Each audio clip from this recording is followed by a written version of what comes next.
Hello students, आज सरस्वती बाल मंदिर इंटर कॉलेज सरेनी रायबरेली से मैं आपको सिंथेसिस इंटरमीडिएट में सिंथेसिस का जो टॉपिक चल रहा है आजकल, सिंपल के 6वें नियम का अध्ययन कराएंगे।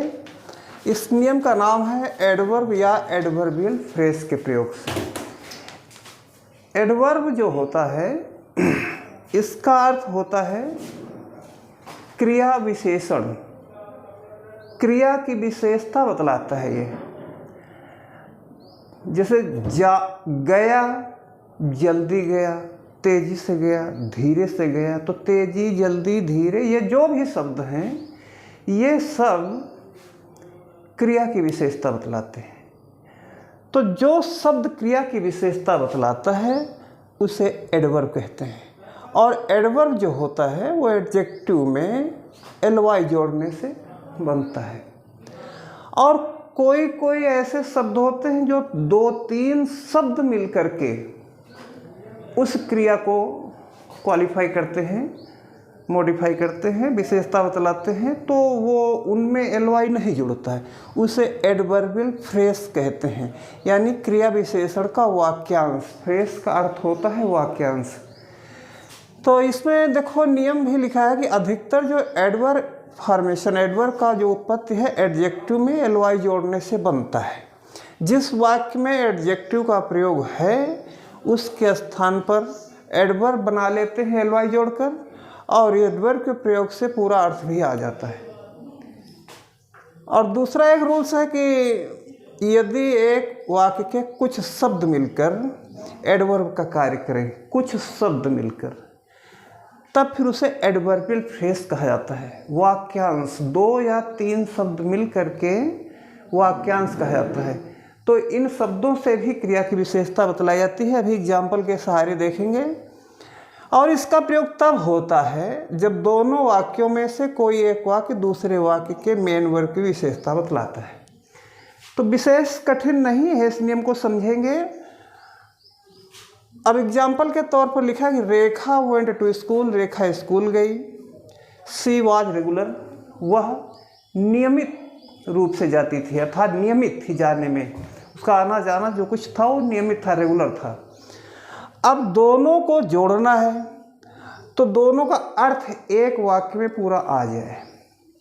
तो Rekha went to school regular, Rekha regular school जाती थी, नियमित रूप से स्कूल जाती थी। तो इसमें जो रेगुलर है, ये रेगुलर शब्द इसी जाने की विशेषता बतला रहा है, तो इसमें एलवाई जोड़ देते हैं, तब ये एक वाक्य में विशेषता बतला देता है कि Rekha went to school regular, regularly. इसी तरह से दूसरा देखिए, ही फिनिश्ड हिज वर्क, उसने अपना कार्य समाप्त किया। It took him no time, उसमें इसके पूरा करने में उसे समय नहीं लगा। इन नो टाइम का अर्थ होता है बिना समय गंवाए, अर्थात कोई समय ज़्यादा नहीं लगा। अब नो टाइम या इन नो टाइम, ये शब्द 2 या 2 से ज़्यादा शब्द आ जाते हैं, तब इनमें एलवाई नहीं जोड़ा जाता, इन्हीं को फ्रेज कहते हैं। तो इसको इस तरह बना लेंगे कि he finished his work in no time. यहाँ पर इनका प्रयोग होना चाहिए, it took him in no time. तो he finished his work in no time, in no time का अर्थ है बिना समय गंवाए, अर्थात उसने अपना काम बिना समय गंवाए पूरा कर लिया। एक वाक्य में इस तरह एडवर्बियल फ्रेज के सहारे जोड़ेंगे। अगला है ही किक्ड द गोलकीपर, उसने गोलकीपर को लात मार दिया। It was his intention to do so, उसका ऐसा करने का इरादा था। अब दोनों वाक्यों को जोड़ेंगे तो हिंदी जोड़ लो कि उसने इरादा पूर्वक गोलकीपर को लात मार दिया। तो लात मारा उसका इरादा था, इरादा पूर्वक मारा। तो ये जो लात मारने की विशेषता है वो इंटेंशन से पूरा कर रहा है। तो बाकी इस तरह जोड़ेंगे कि ही किक्ड द गोलकीपर इंटेंशनली, इरादा पूर्वक गोलकीपर को उसने लात मारा। इस तरह से दोनों वाक्यों का अर्थ एक वाक्य में आ गया और एडवर्ब के सहारे वाक्य को जोड़ा गया है। आई शैल रिटर्न बाय इवनिंग, मैं शाम तक लौटूंगा। I am definite about it, मैं इस पर पूरी तरह सुनिश्चित हूँ, मुझे इसमें पूरा निश्चय है। तो मैं निश्चित रूप से शाम तक लौट आऊँगा। तो आई शैल रिटर्न बाय इवनिंग, डेफिनेटली, निश्चित रूप से बाय इवनिंग लौट आऊँगा, शाम तक लौट आऊँगा। तो डेफिनेट शब्द में एलवाई जोड़ करके डेफिनेटली बना के पहले वाक्य में जोड़ देंगे, एक वाक्य बन गया। तो दोनों वाक्यों का अर्थ पढ़ेंगे, समझेंगे और क्रिया की विशेषता अगर दूसरे वाक्य में बताई जा रही हो तो उन शब्दों को या तो अगर वो एक शब्द एलवाई से जुड़ रहा है एडवर्ब से जोड़ देंगे, या फिर 2-3 शब्द हैं तो एडवर्ब फ्रेज के सहारे जोड़ देंगे और एक वाक्य में दोनों वाक्यों का अर्थ निकाल लेंगे। द प्राइम मिनिस्टर स्पोक, प्रधानमंत्री बोले। He spoke for a few minute, वह कुछ मिनट बोले। अब बोले फिर गया था कुछ मिनट बोले, तो फॉर ए फ्यू मिनट 4 शब्द हैं। अब चारों में एलवाई तो जुड़ता नहीं, इसीलिए इसे एडवर्बियल फ्रेज कहा जाता है, क्योंकि इनमें से एक शब्द में तो एलवाई जोड़ के जोड़ा नहीं जा सकता, नहीं तो अर्थ ही नहीं आएगा। इसलिए पूरे को एडवर्ब फ्रेज कहेंगे, पूरा इसी में जोड़ देंगे। The prime minister spoke for a few minutes, इस तरह से वाक्य जोड़ा जाएगा। तो एडवर्ब के सहारे या एडवर्बियल फ्रेज के सहारे जोड़ते हैं और ऐसा तब अपना अंदाज़ा लगाते हैं जब पहले वाक्य में कोई बात कही गई हो और दूसरे वाक्य में उसकी मेन वर्ब जो क्रिया है उसके विषय में कुछ कहा गया हो। मुख्य टॉपिक दूसरे वाक्य का पहले वाक्य की क्रिया के विषय में कुछ बता रहा हो, उसकी विशेषता बतला रहा हो, तो फिर एडवर्ब या एडवर्बियल फ्रेज का ही प्रयोग करके वाक्यों को जोड़ते हैं। ये वाक्य किसी अन्य नियम में नहीं जोड़े जा सकते हैं। You are a great patriot, तुम एक महान देशभक्त हो। दिस इज सर्टेन, निश्चित है। अब तुम महान देशभक्त हो और निश्चित है, इस वाक्य में क्रिया मेन वर्ब है ही नहीं, ये इजेमा तो लिंकिंग वर्ब से जुड़ा हुआ है, लिंकिंग वर्ब है। अब इसमें अगर ये देखा जाए कि जब मुख्य क्रिया नहीं तो विशेषता कौन बतलाएगा, अर्थात नहीं जुड़ेगा, तो ऐसा नहीं है। एडवर्ब जो होता है ये एडवर्ब स्वयं एडवर्ब की विशेषता बतलाता है। जैसे वो दौड़ा, वो तेज दौड़ा। ही रैन, वो दौड़ा।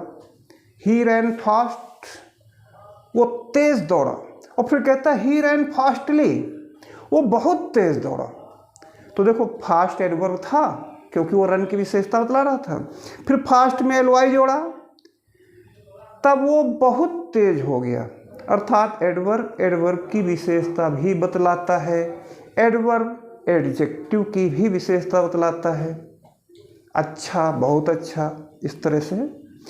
और एडवर्ब एडजेक्टिव की विशेषता बतलाता है। तो तीन की विशेषता बतलाता है, यानी एडवर्ब जो है वर्ब की, एडजेक्टिव की और स्वयं एडवर्ब की, तीनों की विशेषता बतलाता है।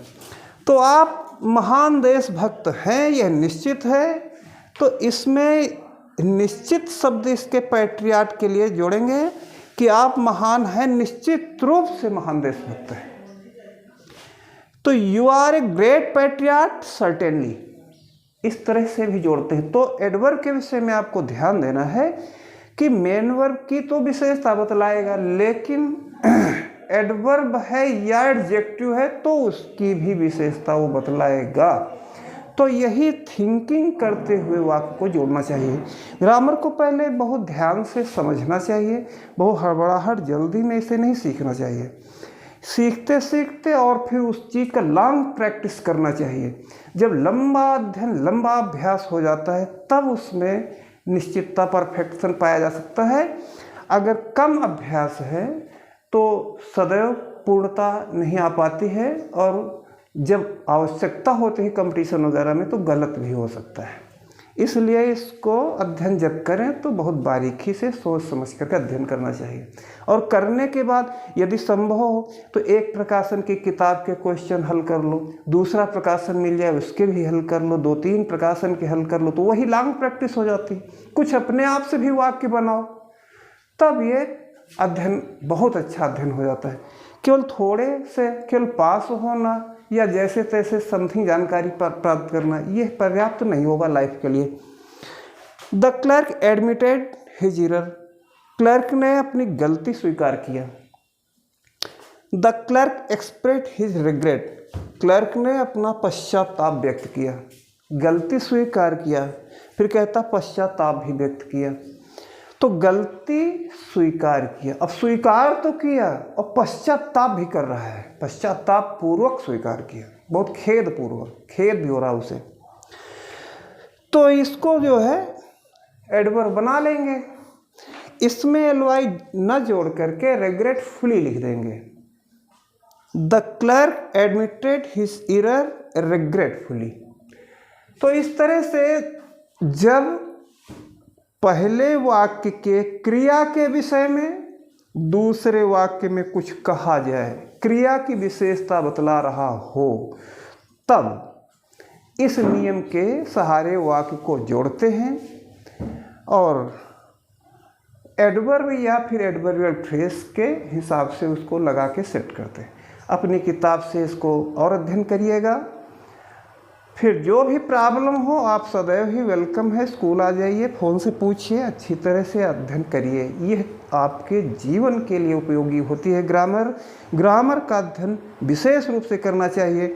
अगर अच्छे से ग्रामर आएगी तो आप इंग्लिश के अच्छे वक्ता भी हो सकते हैं, अध्यापक हो सकते हैं, किसी कंपटीशन में अच्छे अंक पा सकते हैं। अगर ग्रामर का पर्याप्त अध्ययन नहीं है तब फिर बहुत अच्छा परफॉर्मेंस नहीं कर सकते हैं कहीं आप। तो इस पर आपसे यही सलाह है कि ज़्यादा से ज़्यादा अध्ययन करें, अभ्यास करें। आज के लिए बस इतना ही। Thanks to all.